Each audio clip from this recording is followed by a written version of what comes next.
video on engineering dynamics, and in this video we're gonna discuss a new topic for the course, which is the kinematics of rigid bodies.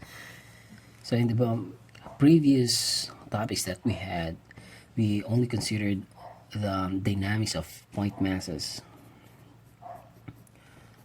So when you say point mass or particles, so we actually didn't consider the size of the body itself as it moves from one point to another. So recall that at first, the first topic we had here is the kinematics of point mass, and then after that we move on to the topic of kinetics of point mass. So let's just have a brief review of what we had here. So here, so recall that we actually discussed the kinematic variables here, such as the position, the velocity, or let's say the displacement or the change in position, the velocity, and then the acceleration vectors. And also we have studied that the main equations for these kinematics are the following. So v is equal to ds all over dt, and the acceleration, which is the first derivative of velocity with respect to time. And then another equation that we get if we equate the dt on this term and then the dt on these equations. So what we get here is an equation like this: ADS is equal to VdV. So if you integrate or differentiate these equations here, then we can get some information that we need. And after that, we discuss the straight line motions. So point masses, for example, this is a point mass. So this guitar pick is a point mass. So from one point or one point to another, so let's say this is the initial point and then it moves here. So we only considered the translational aspects of the motion, which is from this point it moves here. So we call that a straight line motion.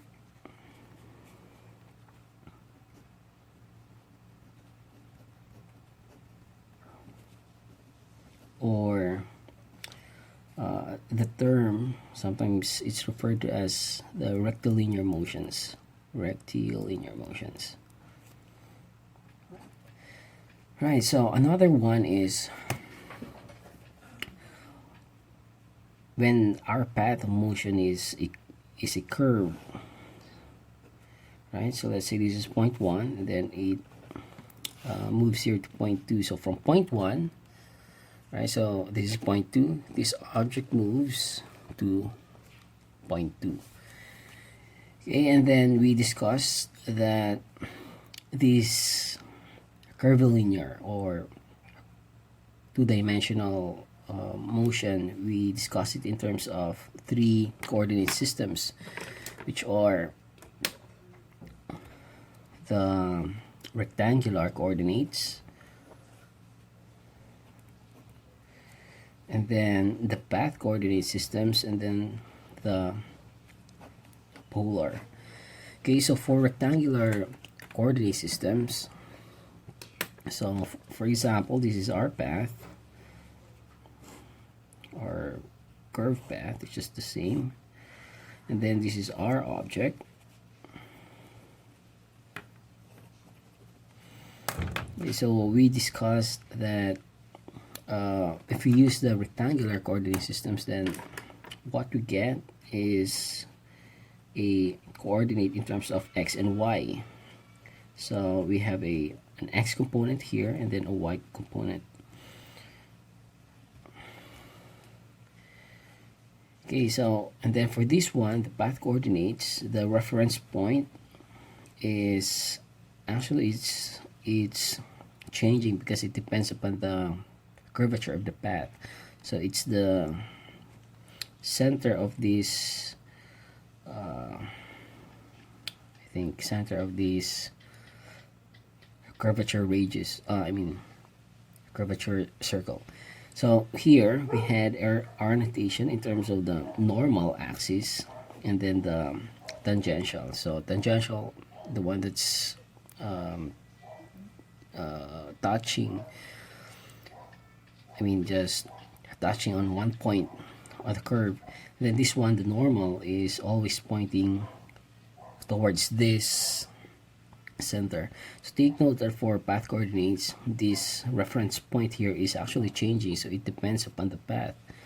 Well, here we have a fixed reference point. So here for the polar, so we also have a fixed reference point. Then we locate the distances or velocities and other stuffs in terms of the radial and then the angular component. To take note, so this one is radial, meaning it goes toward this center, and then at 90 degrees we get this angular coordinate. So the difference between this path and polar is that this path coordinate is this reference point is changing, whereas here this is a fixed reference point. So it's something like, for example, the radars and then tracking the planes or other vehicles or stuffs. So that's it. This one for path.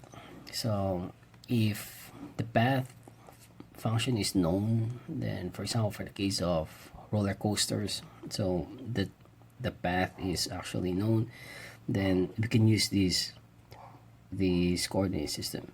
Then this one is the most common, the rectangular coordinate system. Alright, so after that we moved on to the topic of kinetics. So here we actually try to relate the effect of force into the acceleration or the kinematic variables here. So what's the effect of force on the motion of the point mass? So it's just basically the Newton's second law, which just states that unbalanced forces produces acceleration. So for example, we have this object and then there's a lot of force acting on it. So for example, we have it here. So example, another force here. Okay, so if much of the forces are tending towards the right of this object, then the motion would be, or the direction of the motion would be to the right. Okay, so that's what actually the second law basically says. And then we also tried to, for example, we express the acceleration in terms of VdV all over ds. So from this equation right here, so if we express a in terms of these variables, then we see that what we get is actually another, like maybe another view of this Newton's second law. So VdV all over ds. So we multiply both sides by the ds. So ds is equal to mvdv. So this one here, this is the kinetic energy, and then the left side is the work. Right, so that's why we get the work energy method. Right, so work energy methods. For here, this is known as the force acceleration method.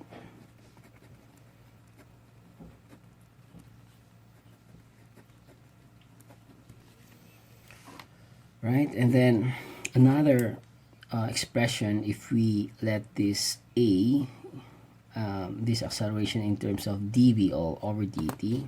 So for example, let a is equal to dv all over dt.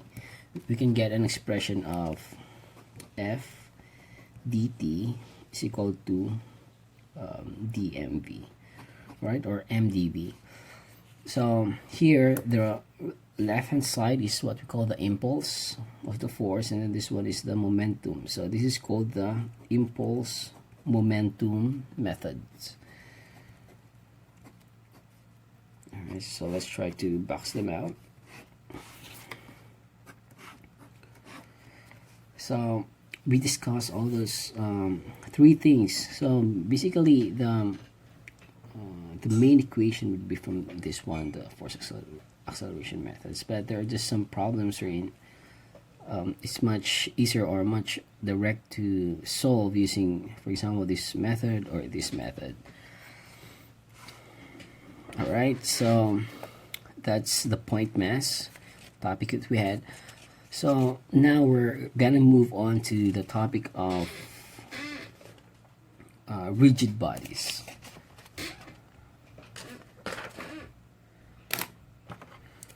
Alright, so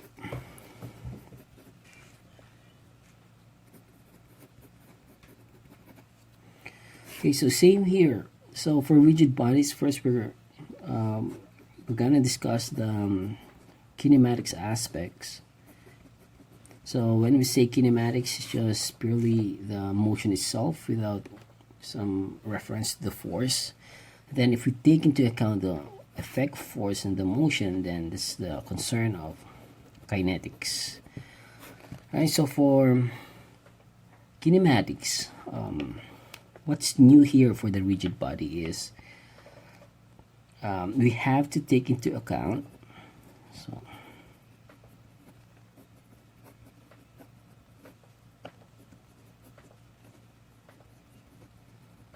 the rotational effect or rotational aspect of motions. Okay, so what I mean by this is that, for example, this is our object. So this is the point 1, and then it moves to point 2. So let's say this is the center, then it moves here.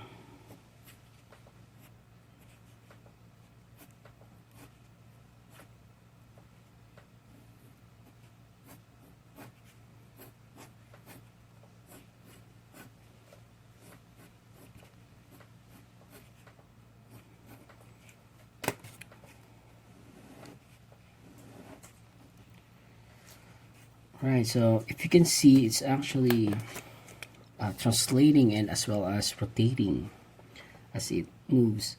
So for example, this is our reference point here. So if we'll try to locate this point, so at point 1, this is it.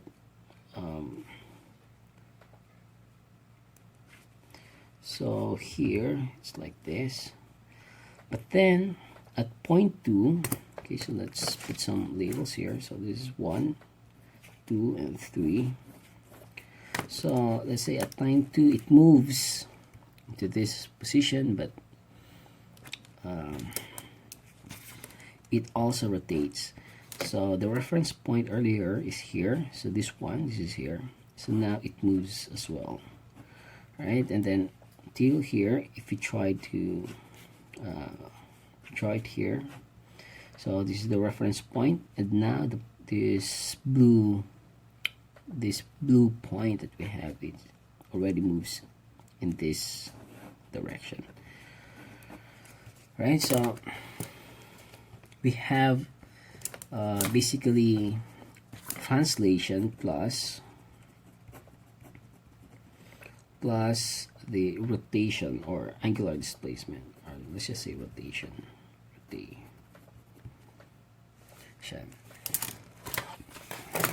Okay, so it's just like this. So this is our peak. So recall this is our path of motion. So as it moves, this one rotates. Alright, so it's just like this, and then it moves, and then it rotates here. Alright, so here we're gonna study the kinematics aspect as well as the kinetics aspect of the rigid bodies. So the same goes through here for the rigid bodies. We will apply the Newton's second law into these rigid bodies, and then we can also derive or express these Newton's second law in terms of work energy methods or the impulse momentum methods. Right, so for the kinematics aspect, our objective basically is how do we solve the problems when the body is both translating and rotating. So we will develop some methods and we will apply the rules or the principles that we had earlier from the kinematics point mass, plus we just add another principles for the rotation. Okay, so one question. So why do we need to describe this motion of rigid bodies? Why do we need to describe the translation, rotation, and stuff like that? So let's answer that question. Okay, so let's write the question first. Right, so why do we need to describe?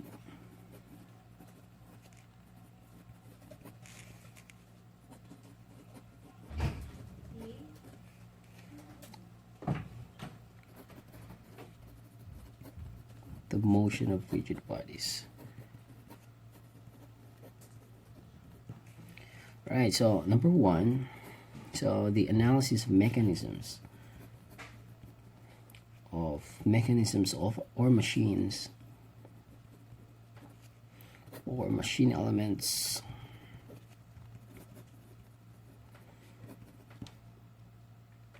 we need the displacement, or we need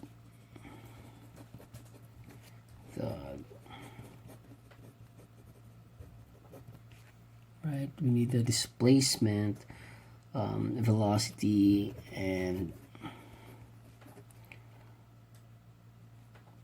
acceleration to determine the correct geometry. Alright, so one example for this is the internal combustion engines. So here, for example, this is our piston. So this is 3D. Say this is our shaft. Oops.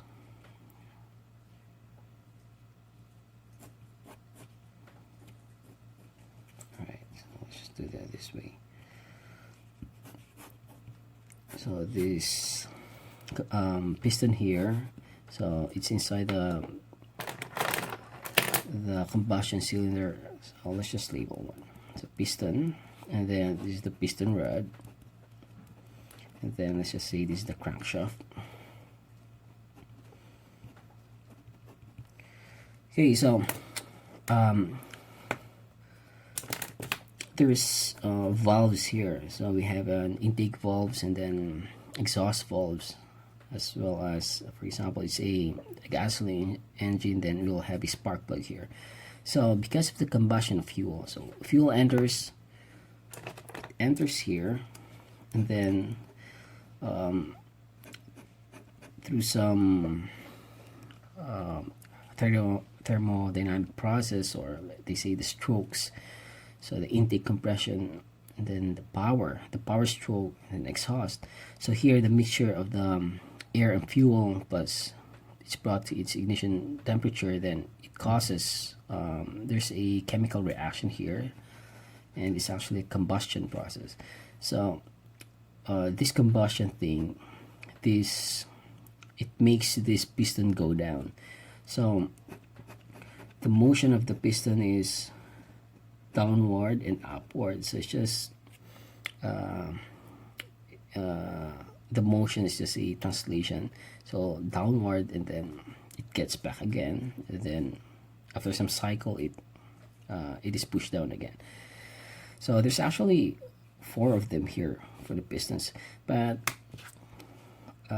what I just wanted to highlight is this: the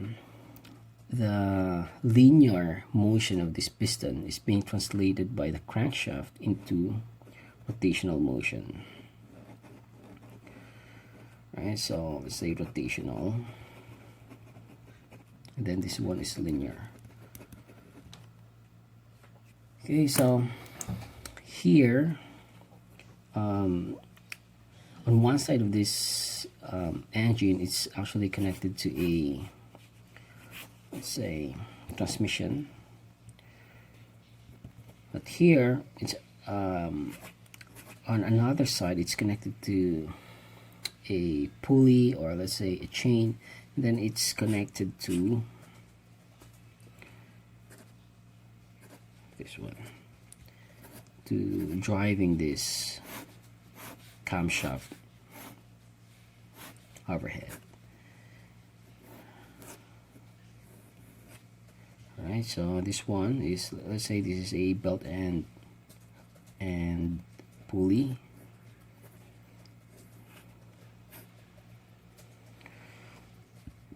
Alright, so since this is rotating, then this one will also rotate. This one will also rotate.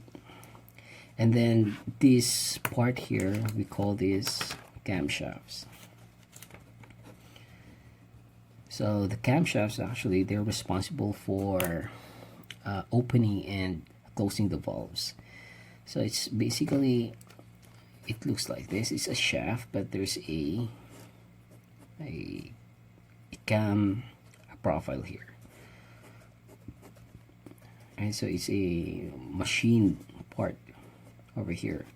So what it does, if we try to look at it on one side, so for example, this is our piston, this is our crankshaft.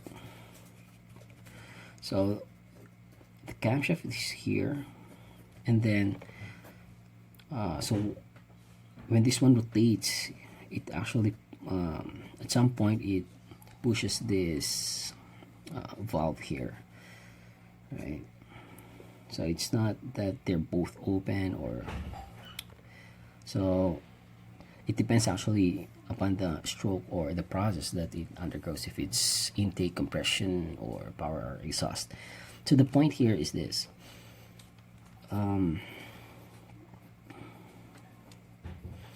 so we need to determine the displacements and the velocity, and then the acceleration of these parts of these machines, so that we can determine the correct geometry. So here, so how do we know that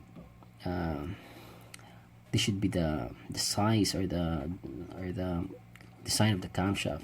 So because it is very critical that the timing of the closing and opening of the valves, it really plays a crucial role for the combustion to happen.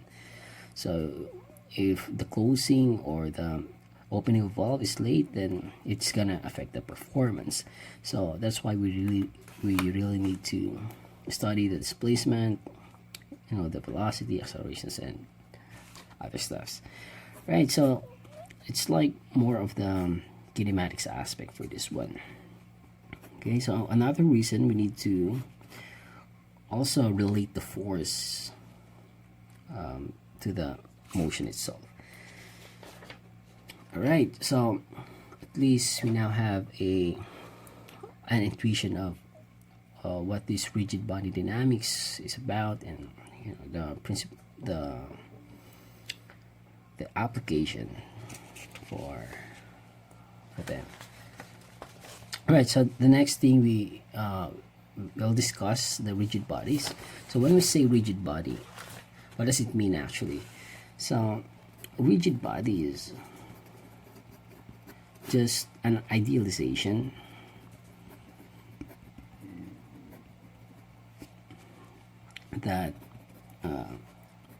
doesn't deform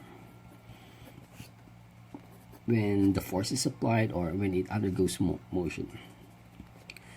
Alright, so of course, since take note, this is just an idealization because real bodies do have some strength limits. So if you exceed those strength limits, then that's the time there'll be deformation or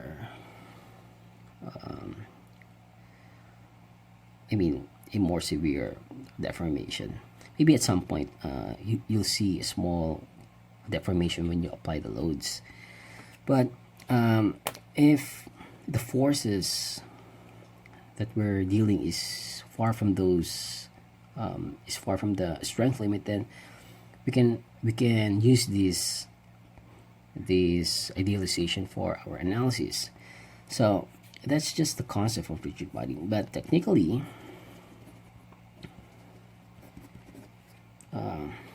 it refers to this. So for example, we have this rigid body here, and then it moves here.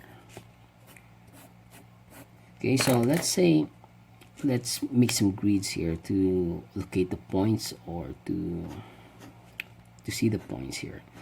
So this rigid body is composed of points. So let's say this one. All right, so there's a lot of points. Right, so that's just an example. So when it moves or when it undergoes motion, if these points remain constant, or the distance between the points and the angles between doesn't change, then that's what a rigid body is. So meaning the distance, let's say for this point, so the distance here is when it moves or when the force is applied, it doesn't change. So no change in the length and even in the angular aspects here.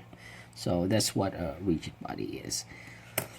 So technically it means that a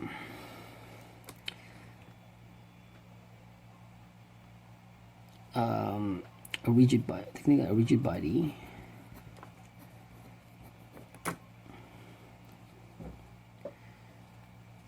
or a body is referred to be a rigid if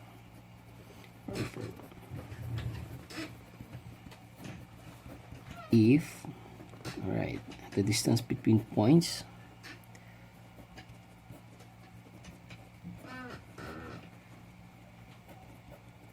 does not change, as well as the angles between. All right, angles between does not.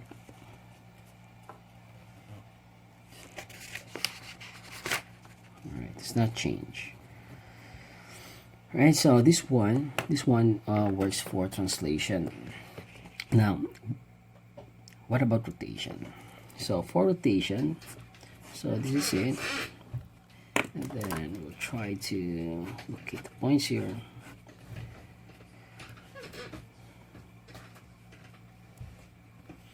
Right, so when it rotates, let's say this is the point of rotation.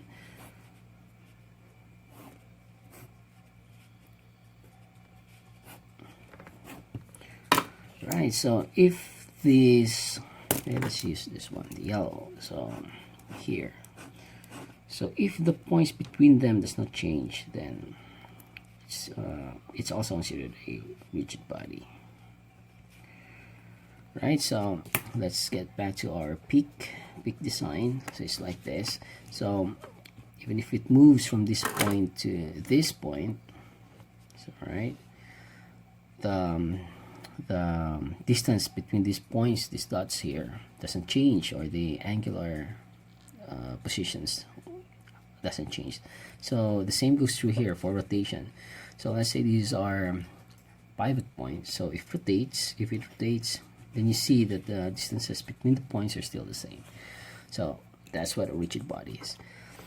Now, on real world, then, if we try to consider the deformation, like for example, this is your original one,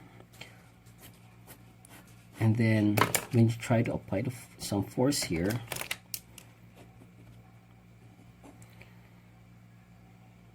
then what you get is this,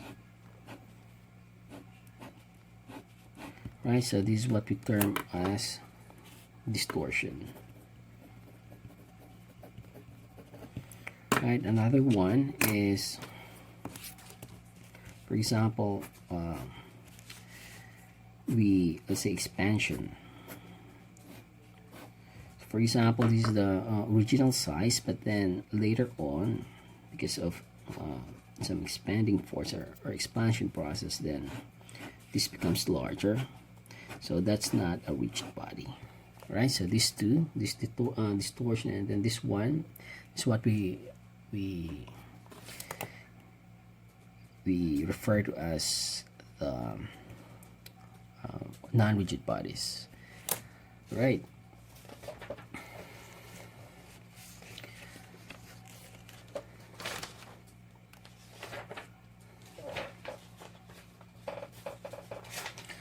Alright, so I guess I'll see you in the next video for the continuation of our lecture here.